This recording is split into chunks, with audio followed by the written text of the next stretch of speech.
কত মানুষের, কত মায়ের কলজার টুকরা সন্তানের কলজা গুলিয়ে এলেছে, কত মানুষের গুম করছে। বিডিআর বাইগরের 17টা বছর জেলও পুরে রাখছে। আমার 57 জন সেনা অফিসার আর কলজার করে মারিয়ে এলেছে। এই মেয়েটা নিজের গতি ঠিক রাখবার লাগে প্রতিটি মানুষের সংসার ধ্বংস করে দিয়েছে। তোরা মনে করো আমি আফসারি বা ইসলামী করি, আমি আল্লাহরে ফোন দিতেছি, আল্লাহ তার লাশটাই জমিনে আনিয়েন না। এনাম জি আল্লাহকে ফোন দিচ্ছে। আল্লাহর ফোন নাম্বার আছে নাকি তোমার কাছে? না, আল্লাহর ফোন নাম্বার নাই। আল্লাহর ফোন নাম্বারটা আমার খুব দরকার। এই যে মাদ্রাসায় এত এত বলাৎকার হচ্ছে, নিষ্পাপ শিশুদের পেছন দিক দিয়ে ঢুকিয়ে দেওয়া হচ্ছে, ছি ছি ছি ছি ছি ছি। এটা নিয়ে কোনো হুজুর, বড় হুজুর আজহারি, আহমদুল্লাহ কেউ কথা বলছেন না। আমি তো অসহায়। কতগুলো ভিডিও বানিয়েছি, অনেক নাস্তিকরা দেখি এটা নিয়ে কথা বলে। নাস্তিকদের কেন বলতে হবে এটা নিয়ে কথা? কি আলেমরা কি সবাই বলাৎকারকে সাপোর্ট করছেন? হ্যাঁ, এই আলেমরা ওই স্কুলে গানের শিক্ষক নিয়োগ দিচ্ছেন, সেটা নিয়ে প্রতিবাদ করছেন, হুঙ্কার দিচ্ছেন, তর্জন গর্জন হুঙ্কার, কত কি গলা ছিঁড়ে ফেলবেন টেনে যদি গান বাজনা হয়।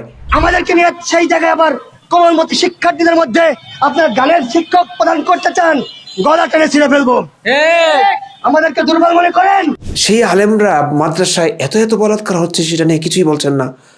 আল্লাহর টেলিফোন নাম্বারটা আমার দরকার, আল্লাহর ফোন নাম্বার দরকার, তার সঙ্গে আমার কিছু কথা আছে। অনেক অনেক অভিযোগ অনুযোগ আছে, জমে আছে, কথাও ব্যথা জমে আছে। এই যে হুজুররা, এই যে নবী মোহাম্মদ তার নাম করে পুরো পৃথিবীতে অশান্তি সৃষ্টি করে গেছেন, এবং তাকে মেনে এখনও পর্যন্ত যারা মব জাস্টিস করছেন, মারা হচ্ছে, কাটা হচ্ছে, সেই নবীকে নিয়ে, সেই নবীর নাম করে আল্লাহ আকবার বলে, সেই নবীর কথাগুলো মেনে মানসাব্বা নাবিয়ান ফাকতুলু, এসব শুনে শুনে যারা নবীকে নিয়ে সত্য কথা বললেও কটূক্তি হয়, সেই কটূক্তির দায়ে যারা মানুষের ওপর, যুবক থেকে বৃদ্ধ সব শ্রেণীর মানুষের ওপর হামলে পড়ছেন, আমার তো আল্লাহকে এগুলো বলার আছে।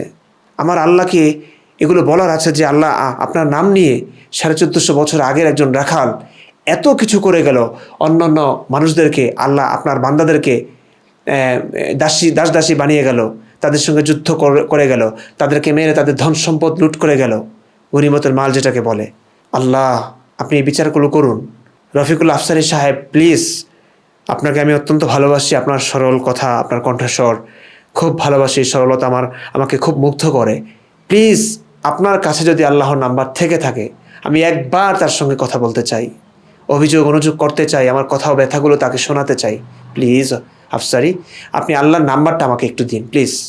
আমি আপনাকে পার্সোনালি নক করব। আপনার ফেসবুক আইডি আছে? প্লিজ ওনার ফেসবুক আইডি থাকলে, আপনারা যারা আমাকে শুনছেন, প্লিজ আমাকে আমার ইমরান বিন বশির আইডিতে দিন, আমি তার সঙ্গে একটু কথা বলবো। তার কাছ থেকে আমি আল্লাহর ফোন নাম্বারটা একটু নিব। আল্লাহর সঙ্গে আমার অনেক কথা আছে, ব্যথা আছে, আমি সেগুলো শেয়ার করব। প্লিজ।